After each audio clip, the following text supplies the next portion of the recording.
ሰርቪስ የኢትዮጵያ አየር መንገድ ከለውጡ በፊት ከነበረው አቅምና ማጓጓዝ በትንሹ 3 እጥፍ አድጓል።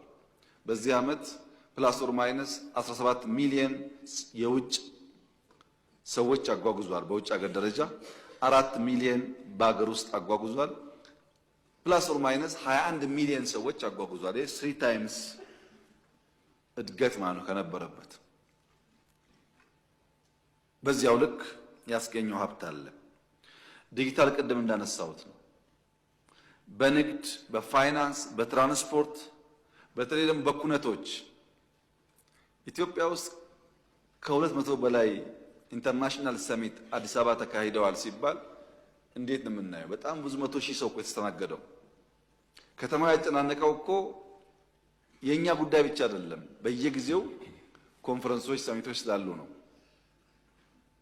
ይሄ ተደማምሮ ሰርቪስ ሴክተሩ 9.8% እድገት እንደሚያመጣ ይጠበቃል።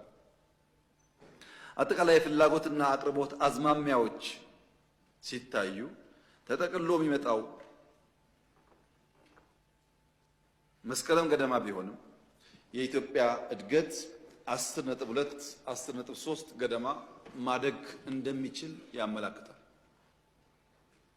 ክቡራትና ክቡራን፣ ይሄ በአፍሪካ ትልቁ እድገት ነው። በሪፎርም ቃል የገባነው ለኢትዮጵያ ሕዝብ አስተማማኝ እድገት እናመጣለን ብለን ነው። ፈጣሪ ይመስገን ተሳካለን።